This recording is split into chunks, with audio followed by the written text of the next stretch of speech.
በምንም አይነት ነገር ላይ የምታገኙት የመጀመሪያ የሚባለው ኢንፎርሜሽን ወይንም ደግሞ መረጃ እናንተ ከዛ በኋላ ለምትወስኑት ውሳኔ ትልቅ የሚባል አስተዋጽኦን ያበረክታል። ውሳኔዎቻችሁ እንዳለ በዛ ኢንፎርሜሽን ላይ በዛ መረጃ ላይ የተመሰረቱ ይሆናሉ። ይህም አንከሪንግ ኢፌክት ይባላል። አይምሯችሁን መጀመሪያ የሚይዝባችሁ አንድ ኢንፎርሜሽን ወይንም ደግሞ አንድ መረጃ ማለት ነው። መጀመሪያ የምታዩት ቁጥር፣ መጀመሪያ የምትመለከቱት ምስል፣ አሊያም ደግሞ መጀመሪያ የምታገኙት ወይንም የሚነገራችሁ ሐሳብ የእናንተን አመለካከት፣ የእናንተን ውሳኔ፣ የእናንተን ምርጫ የሚወስንላችሁ ይሆናል። አሁን ታዲያ እነዚያ የተመለከታችኋቸው ቁጥሮች፣ ምስሎች ወይንም ደግሞ የተቀበላችሁትም ሐሳብ እናንተ ከምትወስኑት ነገር ጋር ምንም ባይገናኙ እንኳን አሁንም ድረስ ኢንፍሉዌንስ የሚያደርጋችሁ ነገር ይሆናል። ለዚህ ነው ብዙ ሱፐርማርኬቶች ውስጥ ስትገቡ ወይንም ደግሞ ልብስ መሸጫዎች ውስጥ ስትገቡ ልብሱ የሚሸጠው 4000 ብር ነበረ፣ ነገር ግን ዲስካውንት አድርገን አሁን 3300 ብር ነው ስትባሉ የ700 ብር ለውጥማ ካለው ቶሎ ልግዛ ብላችሁ እንድታስቡ የሚያደርጋችሁ ዋናው ጨዋታ ዋና የሚባለውን ቁጥር መመልከት ላይ ነው። ኦሪጂናል ነው ብሎ ያስቀምጡላችሁ ቁጥር አይምሯችሁ እንደ መጀመሪያ ኢንፎርሜሽን የሚቀበለው ነው። ይሄ አንከሪንግ ኢፌክት ብለን የምንጠራው ነገር በኔጎሺዬሽን ላይ ወይንም በድርድር ላይ አልፎም ደግሞ በሴልስ ላይ በግንኙነቶች ላይም ደግሞ በደንብ ሲሰራ ተመልክተነዋል። ምናልባትም ያ ሱሪ የሚሸጠው እኮ 2000 ብር ሊሆን ይችላል፣ ነገር ግን 4000 ብር ነበር የምንሸጠው አሁን ወደ 3300 አወርደነዋል ስትባሉ የዛ ሱሪ ዋጋ 2000 ብር ቢሆንም ትክክለኛ ቫልዩ ወይንም ትክክለኛ ዋጋው እንደዛ ቢሆንም እናንተ በ3300 ለመግዛት በጣም ደስተኛ ትሆናላችሁ። አይምሯችሁ መጀመሪያ የተመለከተውን ቁጥር ማለትም ደግሞ 4000 ብር የተባለውን ልክ እንደ አንከሪንግ ፖይንት ይጠቀመዋል። መነሻዬ ይሄ ነው ይላል። እናንተ ለዛ ሱሪ ያላችሁን ዋጋ ዲስቶርት እያደረገ ወይንም ደግሞ እያበላሸ እያሳተ የሚሄድባችሁ እሱ ነው። በጣም አስገራሚ የሚባለው ነገር እኔ ይሄንን ስለማላቅ ነው ብለን ልንሸወድ የምንችልበት ነገር አይደለም። ተነግሮን እንኳን እንሸወድበታለን። ይህንንም ለማረጋገጥ ሪሰርቸሮች ብዙ የሚባሉ ሰዎችን ሰበሰቡና የማውንት ኤቨረስት ቁመት ወይንም ደግሞ ከፍታ ምን ያህል ይሆናል ብለው ጠይቋቸው። ይህንን ጥያቄ ግን ከመመለሳቸው በፊት ተራ ቁጥሮችን ያሳያቸው ነበር። አሁን እነዚህ ቁጥሮች ከማውንት ኤቨረስት ሃይት ጋር ወይንም ደግሞ ከከፍታው ጋር የሚያገናኘው ምንም ነገር የለውም። ታዲያ ያንን ጥያቄ መመለስ ያለባቸው ብዙ ሰዎች ቢኖሩ እነዛን ሰዎች በሁለት ቡድን ከፈሏቸው። ለመጀመሪያው ቡድን የሚያሳዩቸው ቁጥሮች ወይንም ደግሞ ራንደም ነምበርስ የሚባሉት ከፍ ያሉ ቁጥሮች ነበሩ። ለሁለተኛው ግሩፕ ደግሞ ዝቅ ያሉ ቁጥሮችን ያሳዩቸው ጀመር። እነዛን አንዴ ያድርገው ከጨረሱ በኋላ አሁን መገመት ትችላላችሁ ሲባሉ ከፍተኛ ቁጥር ሲመለከቱ የነበሩ ሰዎች የተራራው ከፍታ በጣም ከፍ ያለ ነው ብለው ግምታቸውም ከፍ ያለ ቁጥር ይሆናል። ዝቅ ያለ ቁጥር የተመለከቱት ሰዎች የተራራውን ከፍታ ዝቅ አድርገው መጥራት ጀመሩ። አሁን መጀመሪያ የተመለከቷቸው ቁጥሮች ራንደም ቁጥሮች እንደሆኑ ወይንም ደግሞ ተራ ቁጥሮች እንደሆኑ ያውቃሉ። ነገር ግን አሁንም ቢሆን ግምታቸውን ኢንፍሉዌንስ አደረገ። አንከሪንግ የሚባለው ይሄ ነው። አይምሯችሁ መጀመሪያ የተመለከተውን ነገር ያይና በቃ ከዛ ጋር ራሱን አሶሺየት ያደርጋል፣ ሙጥኝ ይላል። ከዛ በኋላ ለሚመጡት ውሳኔዎች፣ ከዛ በኋላ ለሚመጡት ምርጫዎች እንዳለ የመጀመሪያውን መረጃ እንደ መንተራሻ ይጠቀማል ማለት ነው። አሁን አንከሪንግ ኢፌክት ምን እንደሆነ በደንብ ከተገነዘብን ደግሞ ወደ ሁለተኛው ማለፍ መቻል ይጠበቅብናል። አርቲፊሻል ስኬርሲቲ።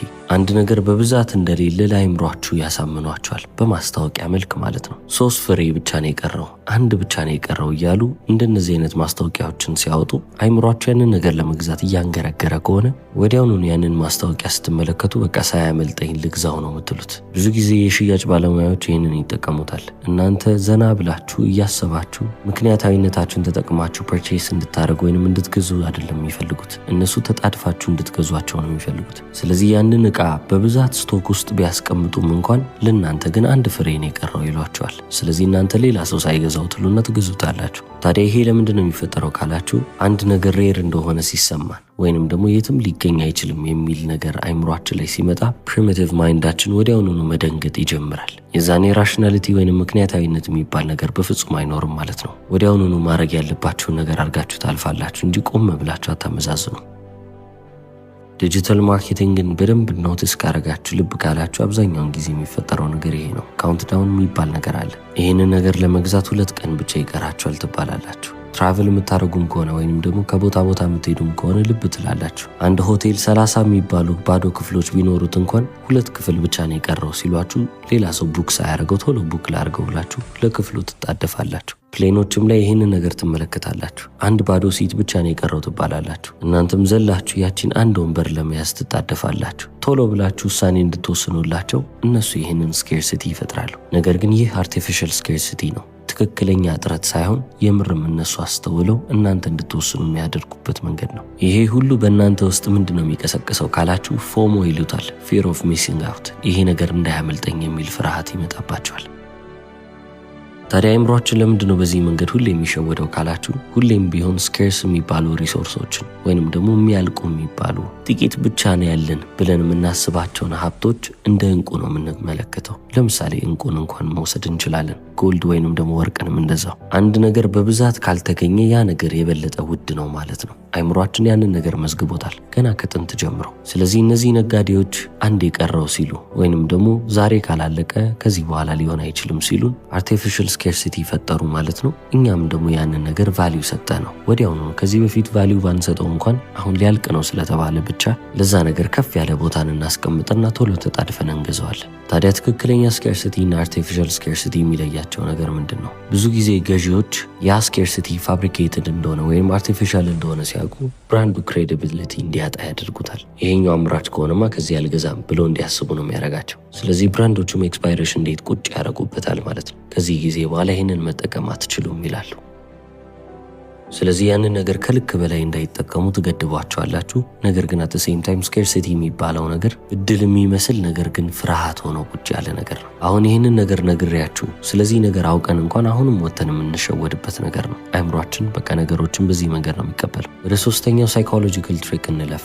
ሄሎ ኤፌክት ይባላል። አንድ ቆንጆ ሴት ካየን በጣም ኢንቴሊጀንት ነች ወይንም ደግሞ አእምሮዋ በደንብ የሚሰራ ነው፣ አስተዋይ ነች፣ ብልህ ነች፣ ብልጥ ነች ብለን እንድናስባት እንገደዳለን። አንድ መልካም የሆነን ሰው ብንመለከት በራሱ ይተማመናል፣ ላምነው እችላለሁ፣ ብዙ ወዳጆች አሉት ብለን እንድናምን እንገደዳለን። ለምን? ያንን ሰው ፊዚካሊ አትራክቲቭ እንደሆነ ስለተመለከትን ብቻ። ይህ በፊዚካል አትራክቲቭነስ ብቻ ላይሆን ይችላል። በአንድ ሰው ላይ ልታገኙት የምትችሉት አንድ አዎንታዊ የምትሉት ካራክተሪስቲክ፣ አንድ የሚለይበትና እሱን አሪፍ የሚያደርገውን ባህሪ ካገኛችሁበት በዛ ባህሪ ላይ ተመስርታችሁ ሌሎቹንም ትደመድሙለታላችሁ። ለዚህ ነው አንድ መልካም ሰው ስንመለከት በራሱ የሚተማመን ነው፣ ኮምፒተንት ነው ወይንም ደግሞ ብቁ ነው፣ ነገሮችን መጨረስ ይችላል፣ በተጨማሪም በሰው ይወደዳል፣ ላምነውም እችላለሁ ብለን እንድናስብ የሚያደርገን አንድ ፖዚቲቭ ነገር ስለተመለከትን ብቻ። ይህ ባያዝም በጣም ብዙ ነገሮች ላይ ኢንፍሉዌንስ ያደርጋል ወይንም ደግሞ ተጽዕኖን እያሳደረ ያልፋል። ለምሳሌ የስራ ቅጥር ላይ ሁለት ሴቶች ስራ ሊያመለክቱ ቢመጡ ተመሳሳይ የሚባል ሲቪ ቢኖራቸው፣ ተመሳሳይ የሚባል የስራ ልምድ ቢኖራቸው፣ አንዷ ግን እጅግ ውብ የምትባል ሴት ብትሆንና ሁለተኛዋ ስራ አመልካች ያን ያህል እንደሷ ውብ ባትሆን ድርጅቱ ማንን የሚቀጥር ይመስላችኋል? ቀጥታ ውብ የተባለችዋን ነው የሚቀጥረው። ምክንያቱም ባያዝድ ናቸው። ያንን ውብ የሚባለውን መልኳን ተመልክተው በቃ ስለ ሲቪዋ ረስተውታል። ሄሎ ኤፌክት የሚባለው ይሄ ነው። አንድ ሰው ስለ እናንተ የሆነ ጥሩ ነገር ካገኘ ያቺን ጥሩ ነገር ይይዝና ሌሎቹንም ልክ እንደዛው ጥሩ ነው ብሎ ያስብላቸዋል። ይህ በቅጥር ስራ ላይ ብቻ አይደለም፣ በፍርድ ቤቶች ውስጥም በተሰራ ጥናት ላይ የተመለከት ነው። ቆንጆ የሚባሉ ነገር ግን በፍርድ ሂደት ላይ ያሉ ሰዎች 22 በመቶ በሚሆን ደረጃ ቀለል ያለ ቅጣትን እንደሚቀበሉ ጥናቶች ያመለክታሉ። ወደ መምህራንም ስናልፍ በጣም ጉድ ሉኪንግ የሚባሉ ተማሪዎች የተሻለ ውጤትን ከአስተማሪዎቻቸው እንደሚቀበሉ እናያለን። ስማቸው የሚታወቅ የሚባሉ ስራ አስኪያጆች ወይንም ደግሞ የካምፓኒ መሪዎችም ከሌሎች ስራ አስኪያጆች በተጨማሪ 166,000 የአሜሪካ ዶላር በአመት እንደሚከፈላቸው አሜሪካ ውስጥ በተሰራ ጥናትም ደግሞ ተመልክተናል። ለምን ካላችሁ ሃይ ፕሮፋይል ስለሆኑ ወይንም ደግሞ የሚታወቁና ጥሩ የሚባል ስም ስላላቸው ማለት ነው። ስለዚህ አእምሯችን በዚህ መንገድ ነው የሚሰራው። አንድ ሰው ላይ ጥሩ የሚባል ካራክተሪስቲክ ከተመለከትን ያንን ጥሩ ያልነውን ጎኑን በሁሉም መንገድ መመልከት እንጀምራለን። እንከኖቹንም በፐርፌክሽን እየደፈንን እናልፋለን ማለት ነው። እንከን የሌለው ሰው ይመስለናል። አሁን በፖዚቲቭ ካራክተሪስቲክስ እንደዚህ ካለን በኔጌቲቭም ደግሞ ልክ እንደዚሁ ነው። አንድ ሰው ላይ ኔጌቲቭ የሚባል ነገር ለመጀመሪያ ጊዜ ከተመለከትን ሌሎቹንም ጎኖች እንደዚሁ አሉታዊ ነው ብለን ደምድመን እናልፋለን። ያ ሰው ጥሩ ሰው አይደለም ነው የምንለው። አንዴ ያ ሰው አርፍዶ ከመጣ ይሄ ሰው አርፋጅ ነው የሚልን ስም ትሰጡታላችሁ። ይሄ ሰው ታማኝ አይደለም ብላችሁ ትደመድሙበታላችሁ። ይህ ሰው ኦርጋናይዝድ አይደለም ብላችሁም ታስባላችሁ። ወደ ቀጣዩ ሳይኮሎጂካል ትሪክ እንግባ።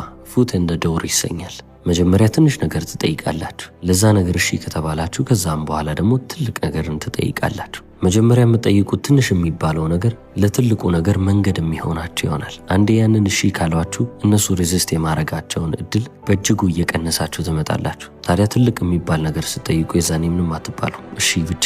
አንዴ እሺ ካልን በኋላ ለምንድን ነው እምቢ ማለት የሚከብደን ካልን አይምሯችን የሚፈልገው ኮንሲስተንሲ ነው ወይንም ደግሞ ወጥነት። ያ ወጥነት በትንሽም ሆነ በትልቅ ይሁን ያንን እያስቀጠሉ መሄድ ነው የሚፈልገው። መጀመሪያ ከዚህ ሰው ጋር ሰርቻለሁ፣ ስለዚህ አሁንም ልስራ የሚለውን ሐሳብ የመቀበል እድሉ በጣም ቀላል ነው። ነገር ግን አንዴ ከዚህ ጋር ሰርቻለሁ ይቅርብኝ አይልም። ሪሰርቸሮችም ደግሞ ይህንን እውነታ ለማረጋገጥ ይሞክራሉ። ካናገሯቸው 100 ሰዎች ውስጥ 76 የሚሆኑ ሰዎች እቤታቸው ደጅ ላይ ትልቅ የሚባል ማስታወቂያን ሊለጥፉ እንደቻሉ ይናገራሉ።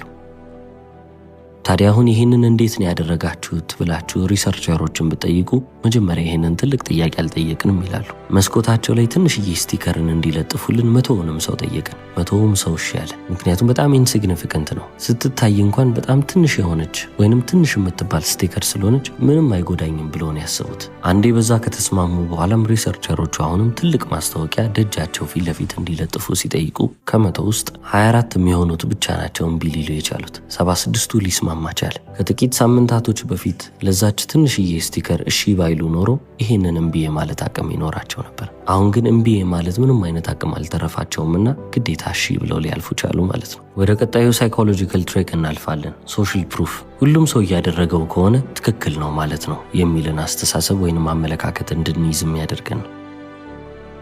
ሌሎች ሰዎች በብዛት ስላደረጉት ብቻ የምታደርጉት ትክክል ቢሆንም ባይሆንም የምትከተሉት ባህሪ ነው። ለምሳሌ ሶሻል ሚዲያ ላይ ብዙ ተከታይ ያለውን ሰው ካያችሁ እሱን የማመን እድላችሁ ከፍ ያለ ነው። ምክንያቱም ብዙ ያመኑትና የተከተሉት ሰው አሉ።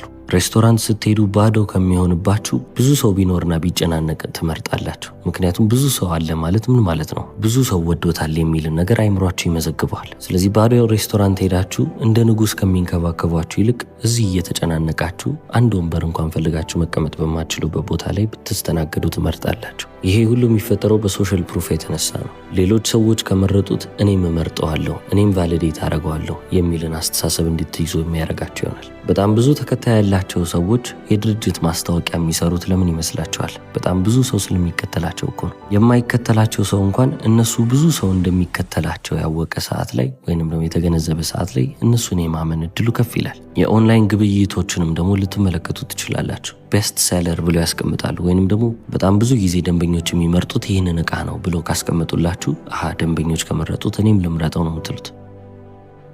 ከዛ በተጨማሪ ቲቪ ሾዎች ላይ ደግሞ መመልከት ትችላላችሁ። ከኋላ የሚስቅ ኢፌክትን ያስገባሉ። ብዙ ሰዎች እየሳቁ እንደሆነ የሚያሳይ ሳውንድ ኢፌክት በገባ ቁጥር እናንተም ለመሳቅ ትገደዳላችሁ። አሁን የዚህ ነገር አደጋው ምንድነው ካላችሁ ሄርድ ሜንታሊቲን ያባዛል። እናንተም ልክ እንደ መንጋ ማሰብ ትጀምራላችሁ ማለት ነው። ለብቻችሁ ዲሳይድ ማድረግ ወይንም ደግሞ መወሰን የሚባል ነገር አታውቁም። ጥናቶች እንደሚያመለክቱት ከሆነ አንድ ሰው ከልቡ የሚያውቀውን ወይንም ደግሞ የሚያምነውን ነገር ሌሎች ሰዎች ስላላመኑት ብቻ፣ ሌሎች ሰዎች የሱን ተቃራኒ መንገድ ስለወሰዱ ብቻ በእነሱ ግፊት እነሱ የሚሉትን ነገር ለማጽደቅና ሴንስ ኦፍ ቢሎንጊንግ የሚባለው ነገር ከእነሱ ጋር አንድ ነኝ የሚባለውን ነገር ለማራመድ ሲል እነሱ የሚያስቡትን ነገር እንደሚያስብ ይሆናል። በእንደነዚህ አይነት ሁኔታ ላይ ትክክል ከመሆን ይልቅ ከእነሱ ጋር በሆነ መርጣለሁ የሚልን አመለካከት ይይዛሉ ማለት ነው። የሶሻል ፕሩፍ አደጋውም ይሄ ነው። እናንተ በዛ መንጋ ውስጥ ልክ እንደነሱ ካላሰብኩ ብላችሁ ትቀራላችሁ።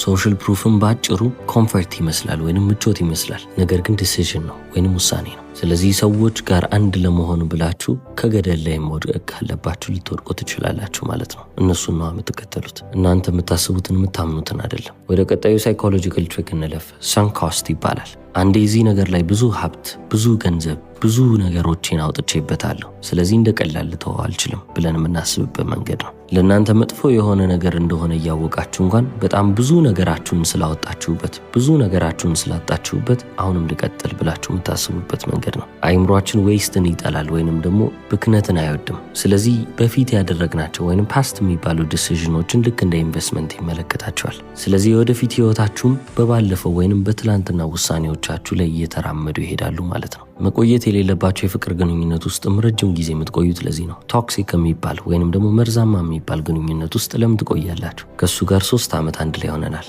ከሱ ጋር 6 ዓመት አንድ ላይ ሆነናል ብላችሁ ስለምታስቡ እኮ ነው። ከዛ ሰው ጋር 6 ዓመት ማሳለፋችሁ፣ ሁሉንም ነገራችሁን አሳልፋችሁ መስጠታችሁ፣ በዛ ላይ ደግሞ ምንም የቀራችሁ ኤነርጂ እንደሌለ ልብ ስትሉ በቃ ከዚህ ሰው ጋር ሊቀጥል ነው የምትሉት። ወይንም ደግሞ ትዳር ይዛችሁ ልጅ ከወለዳችሁም በቃ ልጅ ይዣለሁ አሁንማ ቁጭ ልበል ትላላችሁ። ያ ትዳር ያ ሪሌሽንሽፕ እናንተን የሚገላችሁ እንደ ሰው ልጅ በቃ የሚያጠፋችሁ እንኳን ቢሆን እዚህ ነገር ላይ ብዙ ደክም ያለው ከቤተሰብ ጋር ተጣልቻለሁ፣ ብዙ ያወጣኋቸው ብዙ መስዋዕት ያረኳቸው ነገሮች አሉ፣ ስለዚህ ዋጥ አድርጌ ልቻላት ነው የምትሉት። ሰንክ ኮስት ማለት ይሄ ነው። በስራም ዙሪያ ተመሳሳይ ነገርን እንመለከታለን። እዚህ መስሪያ ቤት 20 ዓመት አገልግያለሁ፣ በቃ ልቀጥል። ከዚህ በኋላ እኮ ስራ ማገኝ አይመስለኝም። ይሄኛው ብቸኛው ያለኝ አማራጭ ነው። ምክንያቱም እስካሁን ድረስ አላባረሩኝ። እንደዚህ አይነት መልሼ ላገኝ አልችልም። ቢመረኝም ዋጣ አድርጌ ልቻለሁ ብለን እናስባለን። እስካሁን የተመለከትናቸው እንግዲህ ሳይኮሎጂካል ትሪክስ የሚባሉትን ነው። በህይወታችን አንዳንድ ውሳኔዎችን ለምን እንደምንወስን ምክንያታቸውን በጥቂትም ቢሆን ተመልክተናል ማለት ነው። እስከ መጨረሻው ስለተከታተላችሁ አመሰግናለሁ። ቻው።